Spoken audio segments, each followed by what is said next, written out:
Hey everybody, I'm Steve McCurdy and I grew up in Longview.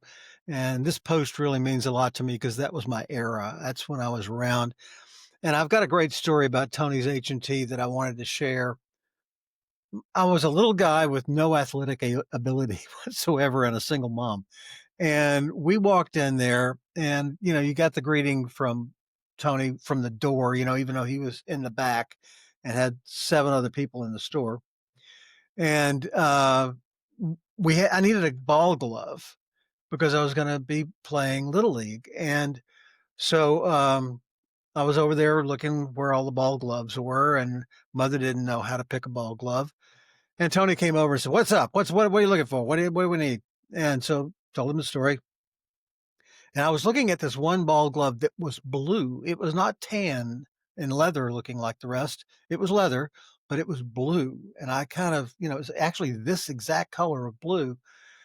And I was kind of looking at that and I said, does a blue ball glove catch as well as a brown ball glove? And he went, "Oh no, no, no. Blue ball gloves are gonna be better."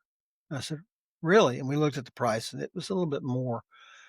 And and Tony could see that my mom, single mom working at the bank, she didn't have a lot of disposable income and she needed to get me a glove. Now there were some really cheap gloves there, but he said, "You don't want one of these. You're new.